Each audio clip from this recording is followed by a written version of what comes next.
எல்லா புகழும் இறைவனுக்கே. நான் ஜாஸ்மின். இன்னைக்கு நம்ம பார்க்க போகிறது பாடம் 3, குரானை ஓதுவோமா. இந்த பாடத்தை நான் மக்காவில் இருந்து ஆரம்பிக்கணும்னு நினச்சேன். ஏன்னா மக்காவுக்கு உம்ராவுக்காக போயிருந்தேன்.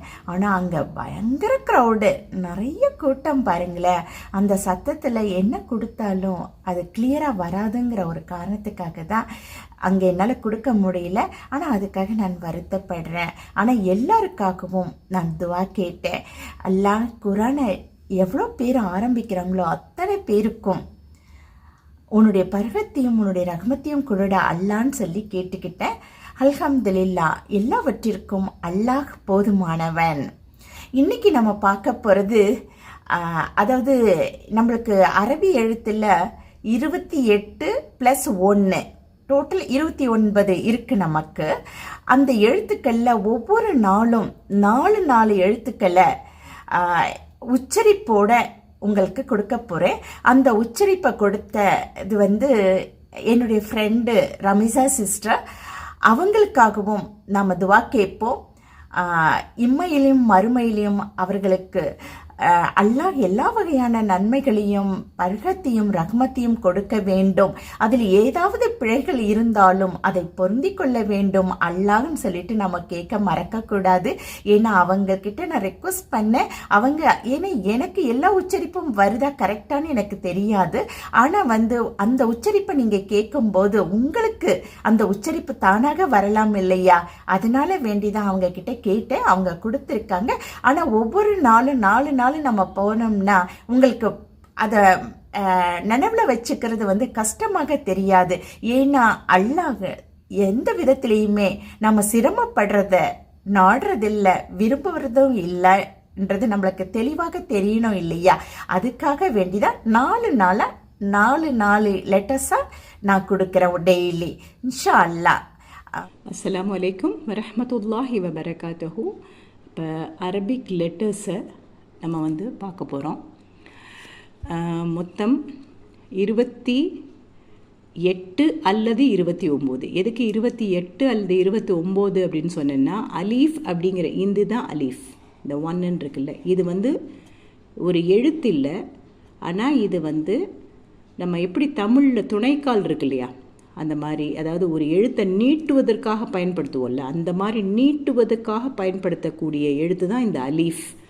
அதனால் இது அந்த எக்ஸ்ட்ரா 20 மற்ற எல்லாம் சேர்ந்தது 28. இந்த ஒரு எழுத்து அந்த நீட்டுதல் எக்ஸ்டென்ஷனுக்காக பயன்படுத்தக்கூடிய இந்த ஒரு எழுத்துனால அதையும் கூட்டும்போது 29 எழுத்துக்கள் அரபியில் இருக்குது. இப்போ இதில் நம்ம என்ன பார்க்குறோம்? முதல் எழுத்து அலீஃப். அந்த ஸ்ட்ரெச்சிங் பர்பஸ்ன்னு சொல்கிறோம் இல்லை. இப்போ ஒரு உதாரணத்துக்கு கான்னு சொல்லும்போது நம்ம துணைக்கால் போடுறோம்ல, அந்த மாதிரி இதுதான் இந்த அலீஃப். ஒரு 1 மாதிரி போட்டுக்கணும். இதுதான் அலீஃப். அடுத்து அரபிக் எழுத்துக்களில் நம்ம பார்த்துட்ருக்கோம் இல்லையா, இது 2வது எழுத்து ப. ப ப ப சைட் வைஸில் வாயை திறக்கணும். அதாவது அரபிக் எழுத்துக்கள் 2 வகைப்படும். ஒன்று லேசான எழுத்துக்கள், கனமான எழுத்துக்கள். கனமான எழுத்துக்கள்லாம் மொத்தம் 7 எழுத்து கனமான எழுத்துக்கள் இருக்குது. அது வரும்போது நான் சொல்கிறேன். இந்த அலீஃப் ஸ்ட்ரெச்சிங்காக யூஸ் பண்ணப்படுறது அலீஃப். அடுத்தது ப. ப ப அது லைட் லெட்டர் ப. ப நெக்ஸ்ட் அடுத்த லெட்டர் த. த இதுவும் லைட் லெட்டர். 2 புள்ளி இருக்கும், ஒரே மாதிரி இருக்கும் பாருங்கள். இந்த ப, இந்த த, இந்த அடுத்த லெட்டர் ச. சாவும் இல்லை தாவும் இல்லை, 2க்கும் இடைப்பட்டு காற்று வெளியில் வர மாதிரி, உதட்டிலேருந்து வெளியில் வர மாதிரி ச. ச ச நுனி நாக்கு மேல் பகுதியை டச் பண்ணி வரும். ச ச 3 புள்ளி இருக்கும் இதில். இந்த ப அப்படிங்கிற எழுத்தில் கீழே 1 புள்ளி இருக்கும். இது ப லைட் லெட்டர். அடுத்தது அதே மாதிரி எழுதி 2 புள்ளி வைப்போம். அரபி எழுத்துக்கள் நம்ம பார்த்துட்ருக்கோம். முதல் எழுத்து இந்த ஸ்ட்ரெச்சிங்காக நீட்டுதலுக்காக பயன்படுத்தக்கூடிய அலீஃப். அடுத்தது ப, லைட் லெட்டர் ப. இப்படி எழுதி கீழே ஒரு புள்ளி வச்சுருக்கோம் இல்லையா, ப. அதே மாதிரி எழுதி மேல் பகுதியில் 2 புள்ளி வச்சோன்னா அது த, த, த. இதுவும் லைட் லெட்டர். அதுக்கப்புறம் அதே மாதிரி எழுதிட்டு மேலே 3 புள்ளி வைக்கிறோம். அப்படி வைக்கும்போது அது ஃப, ஃப. ச கிடையாது, ஃப. தாவும் சாவும் கலந்தா எப்படி இருக்கும், நுனி நாக்கை வெளியில் வச்சு மேல் புள்ளியை தொட்டு வெளியில் வரும், ஃப, ஃப. அப்போ அலீஃப், ப, த, ஃப. இது 3 ஒரு செட். இந்த 3 அந்த ப, த, ஃப 3 ஒரு செட். அதுக்கப்புறமேல இன்னைக்கு பாடத்தை ஆரம்பிக்கலாம். பாடத்தை ஆரம்பிக்கிறதுக்கு முன்னால் அவுது பில்லாகி மின ஷைத்தான் இரஜீம்னு சொல்லிட்டு ஆரம்பிச்சுக்கணும். அதுக்கப்புறம் பிஸ்மில்லாஹிர் ரஹ்மானிர் ரஹீம். ஓகேங்களா? ஒவ்வொரு நாளுமே இந்த குரானை ஓப்பன் பண்ணி நம்ம ஓதுற பாக்கியத்தை நமக்கு அல்லாஹ் கொடுக்க வேண்டும் சொல்லிட்டு இன்னைக்கு பாடத்தை ஆரம்பிக்கிறேன். பாருங்க, அன்னைக்கு நம்ம ஓத ஆரம்பிச்சது ஆக்கு மேலே கோடு இருக்கிறதுனால ஆ, இல்லை லாக்கு மேலே கமா இருக்கிறதுனால அல், ஹாக்கு மேலே கோடு இருக்கிறதுனால ஹா, பக்கத்தில் மாக்கு மேலே கமா வந்திருக்கிறதுனால இம், அல் ஹம், ஹம். தூக்கு மேலே கொக்கி மாதிரி குறி வந்திருக்கிறதுனால ஊவாக்கிக்கிறோம். அப்போ து, அல்ஹம்து. இது எல்லுக்கு கீழே கோடு வந்திருக்கிறதுனால லீ ஆக்கிக்கிறோம். அல்ஹம்து லீ. டபிள்யூ வந்துச்சுன்னா டபுள் எழுத்தா நம்ம பார்க்குறோம். அப்போ லா. ஏன்னா மேலே இருக்கிறது என்ன குறி, நீட்டி போட்டிருக்க குறி, அதனால லான்னு சொல்லிக்கிறோம். அல்ஹம்துலில்லா. இது ஹி. ஏன்னு சொன்னால் கீழே கோடு வந்திருக்கு. இங்கே பார்த்துக்கோங்க, இந்த ஹாவை இப்படியும் போடலாம், இப்படியும் போடலாம். இங்கே மேலே வந்திருக்கிறனால ஹான்னு சொன்னோம், இங்கே கீழே கோடு வந்திருக்கிறனால ஹீன்னு சொல்கிறோம். அப்போ அல்ஹம்துலில்லாஹி, அல்ஹம்துலில்லாஹி. ராக்கு மேலே கோடு வந்திருக்கிறனால ரா. இது டபிள்யூ வந்திருக்கிறனால 2 எழுத்தாக்குறோம். இப் ப்ளஸ் கீழே கோடு இருக்கிறதுனால பி, ரப்பி. இங்கே எல்லுக்கு மேலே கமா வந்திருக்கிறதுனால இல்லாக்கிக்கிறோம். அப்போ ரப்பில். இங்கே இது ஐன். நான் ஆரம்பத்தில் ஆனே நான் சொல்லிப்பேன், ஏன்னா ஐன் எனக்கு வராது.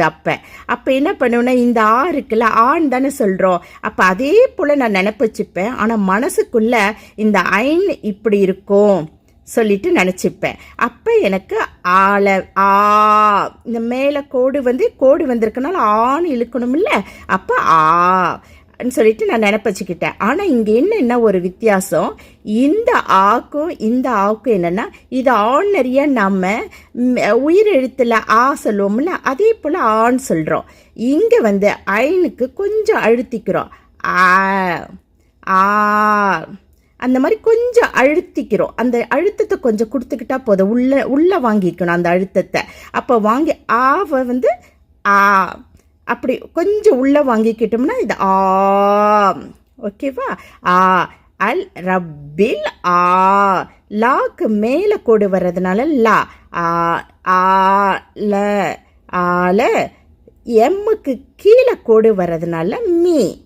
இதே மேலே கமா வந்துருந்துச்சுன்னா இம்மாக்கிப்போம். இங்கே கீழே வர்றதுனால மீ. ஆல மீ. இங்கே ஒரு எழுத்து இருக்குது, இதுக்கு கீழே 2 புள்ளி வந்துச்சுன்னா ஈ. இங்கே மேலே கமா வந்திருக்கிறனால ஈ சொல்கிறோம். இல்லைன்னு சொன்னால் யா சொல்லுவோம். மேலே கோடு மாதிரி வந்துச்சுன்னா யா சொல்லுவோம். இதுக்கு போலவே அதே கீழே இந்த 2 கோடு கீழே ஒரு கோடு வந்துருந்துச்சுன்னா ஈ சொல்லுவோம். அது இது ஈ. மேலே புள்ளி வச்சிட்டோம். அப்போ நம்ம மெய்யெழுத்தில் யா போடுவோம் இல்லை, யாக்கு மேலே புள்ளி வச்சா எப்படி ஈ தானே சொல்லுவோம், அந்த ஈய நினப்பில் வச்சுக்கோங்க. அப்போ ஆலமீ இது முடிக்கிறதுனால நம்ம இன்னாக்கிக்கிறோம், மேலே சுக்குன்ன அதாவது கமாவாக்கிக்கிறோம். அப்போ மீன் ஆலமீன். இப்போ பார்த்துக்கோங்க, அல்ஹம்துலில்லாஹி ரப்பில் ஆலமீன் முடிச்சிட்டோம். இப்போ இங்கே எப்படி ஸ்டார்ட் பண்ணுறதுன்னு சொல்லிட்டு பார்க்கலாம். இப்போ பாருங்களேன், இங்கே ஆ இருக்குது, லா இருக்குது, அதுக்கு அடுத்தது டபிள்யூ வார்த்தை வருது, 2 எழுத்தாக நம்ம போடணும். அப்போ இந்த ரா வந்து இர் ஆகணும். இப்போ இர்லேருந்து நம்ம ஆரம்பித்தோம்னா நம்மளுக்கு நல்லா இல்லைல்ல. பாருங்களேன், இர் ரஹ்மான். இப்போ வந்து இந்த இடத்துல ஒரு இலக்கணம் இருக்குது, அதாவது பெயர்ச்சொல், வினைச்சொல், இணைச்சொல்னு சொல்லிட்டு நிறைய இருக்குது. ஆனால் இப்போ வந்து நம்ம புதுசாக படிக்க ஆரம்பிச்சதுனால இங்கே என்ன வந்திருக்கு பெயர் சொல்லான்னு நம்மளுக்கு தெரியாது. ஏன்னா இங்கே ரஹ்மான் சொல்லிட்டு இருக்குது, ஆனால் வந்து இது நம்மளுக்கு தெரியாததுனால நம்ம ஈஸியாக நினப்பு வச்சுக்கிறதுக்கு ஒன்று நினப்பு வச்சுக்கோங்க. அதாவது சூரிய சொற்கள் சொல்லிட்டு நினைப்பச்சுங்க. 2 வகை இருக்குது, சூரிய சொற்கள், சந்திர சொற்கள்னு சொல்லிட்டு. இதில் இங்கே வர்றது வந்து சூரிய சொற்கள்னு சொல்லிட்டு. இதை நான் எப்படி நினப்பு வச்சுக்கிட்டேன்னு சொன்னால், இப்போ கடல் இருக்கு இல்லையா, கடல்ல இருந்து நம்ம போய் வேடிக்கை பார்க்க போவோம். அதாவது சூரியன் வந்து கடல்ல இருந்து வெளியில் வர்றதை பார்க்கும்போது ரொம்ப நல்லா இருக்குன்னு சொல்லிட்டு கன்னியாகுமரி எல்லாம் போய் நம்ம பார்ப்போம், அதை ரொம்ப விசிட் பண்ணுவோம், ரொம்ப இஷ்டப்படுவோம் இல்லையா. அந்த மாதிரி நினைப்பு வச்சுக்கோங்க சூரிய சொற்கள்ன்றத. அதாவது சூரியன் கடலை விட்டு மேலே எழும்பும் போது கடல் அடிபட்டு போயிடுது, அப்போ சூரியன் மிஞ்சி நிற்கிறாங்க இல்லையா, அப்படி நினைப்பு வச்சுக்கோங்க. அப்படி பார்க்கும்போது பாருங்களேன், எப்பயுமே நம்ம இந்த எழுத்துங்களில் மேலே வந்து ஏதாச்சும் ஒரு குறி வந்தாதான் அந்த எழுத்து வந்து உயிர் பெறுது. அதாவது லாக்கு மேலே ஒரு கோடு வந்தால் தான் லான்னு சொல்லுவோம், இல்லைன்னா கீழே வந்தால் லீன்னு சொல்லுவோம், இல்லை மேலே குறி கொக்கி மாதிரி குறி வந்துச்சுன்னா லூன்னு சொல்லுவோம். ஆனால் இங்கே இந்த 2 எழுத்துக்குமே மேலே எதுவுமே வரலை. இந்த மாதிரி நடுவில் எங்கன்னா வந்துச்சுன்னா நம்ம அதை வந்து ஆட் பண்ண மாட்டோம். இங்கே கூட பாருங்களேன், ரப்பி இல்லுக்கு போயிட்டோம், நடுவில் ஒரு அலிஃப் இருக்குல்ல, ஆ இருக்குல்ல, அங்கே ஒரு கோடு இருக்குல்ல. ஏன்னா அலிஃபுக்கு கோடு தானே அலிஃபு. ஆனால் ஏன் நம்ம இதை ஓதலை நாம் ஏன்னு சொன்னால், அதுக்கு மேலே எந்த குறியுமே இல்லை, கீழேயும் இல்லை. அதனால அது அந்த எழுத்து வந்து உயிர் பெறுறதில்ல. அதனால தான் ரப்பி இல்லுக்கு போயிட்டோம், இங்கே நடுவில் இருக்க ஒரு எழுத்து நம்ம விட்டுட்டோம் இல்லையா. அதே போல் தானே இங்கேயும் நம்ம இந்த 2 எழுத்தையும் நம்ம விட்டுறணும். ஏன்னா மேலே எந்த குறியும் இல்லை, கீழே எந்த குறியும் இல்லை, விட்டுறணும் இல்லையா. ஆனால் இது சூரிய சொற்கள்ன்றதுனால, அதுவும் ஆரம்பத்தில் வர்றதுனால இந்த இடத்துல என்ன பண்ணுவோம்னா, இந்த 2 எழுத்தில் நான் சொன்ன மாதிரி இந்த டபிள்யூ வந்து 2 எழுத்துக்கு அடுத்து டபிள்யூ வந்து எழுத்து வந்துச்சுன்னா இது சூரிய சொற்கள். இதில் கடல் அடிபட்டு போயிடுது, அப்போ எள்ளு அடிபட்டு போயிடுது. அப்போ எல்லை மட்டும் நம்ம சேர்த்துக்க கூடாது. அப்போ அலிஃபுக்கு உயிர் இருக்கு, இந்த ஆக்கு உயிர் இருக்கு, அப்படி நினைப்பு வச்சுக்கோங்க. ஓகேங்களா. எப்பயுமே சூரிய சொற்களுக்கு முன்னாடி 2 எழுத்து எந்த ஒரு சுக்குன இது வைக்காம வரும், மேலே எந்த குறியும் கீழே எந்த குறியும் இல்லாமல் வரும். அதுக்கு அடுத்தது டபிள்யூ எழுத்துல வரும். அப்படி வரும்போது அதுக்கு முன்னாடி இருக்க எழுத்து அடிபட்டு போயிடும். அப்போ எல்லு நம்மளுக்கு அடிபட்டு போயிடுது. அப்போ ஆ நம்மளுக்கு இருக்கு. அப்போ ஆ இர் ஏன்னா டபிள்யூ வந்து டபுள் எழுத்து சேர்க்கணும்னு சொல்லியிருக்கேன்ல. அப்போ ஆ இர், இங்கே கோடு மட்டும் வந்திருக்கு, அப்போ ராதா. ஆனால் இந்த இடத்துல பாருங்க, லீ டபிள்யூ வந்திருக்கு, லான்னு சொன்னோம். ஏன்னா மேலே இருக்க கோடு வித்தியாசம் இருக்குது பார்த்தீங்களா, நீட்டி இருக்கும், அப்போ லான்னு இழுக்கிறோம். ஆனால் இந்த இடத்துல பாருங்க, மேலே ஒரே ஒரு கோடு இப்படி வந்திருக்கு, அப்போ ரா. அப்போ அ இர் ரா அர் ரா ஹிஹ். ஹா சொன்னேன்ல, இதோ இங்கே பார்த்தோமே நம்ம ஹா, இது ஹா, இது ஹி. அதே மேலே கமா வந்திருக்கு, அப்போ இஹ் ஆக்கிக்கிறோம். அப்போ அ இர் ரா ஏஹ் அரஹ். மா, மாக்கு மேலே கோடு வந்திருக்கு, இழுத்து வந்திருக்கிறனால மா அர் ரஹ் மா. நா, இது வந்து நா, அதாவது பா மாதிரி போட்டு மேலே ஒரு புள்ளி வந்துருச்சுன்னா நா. இதுக்கு கீழே கோடு வந்திருக்கிறனால நீ ஆக்கிக்கிறோம், அவ்வளோதான். பாருங்க, அ ஏர் ர ஏஹ் மா நீ அர் ரஹ்மானி. இந்த இடத்துல இந்த ரெண்டு கோடு இருக்கு, ரெண்டு இருக்கு பார்த்தீங்களா? ஆ எல், இது உயிர் பெறாது. ஏன்னா இந்த இடத்துல நம்ம சூரிய எழுத்து நம்ம சேர்க்கறது இல்லை. ஏன்னா ஆரம்பத்தில் மட்டும்தான் சூரிய சொற்களை நம்ம சேர்க்கிறோம்.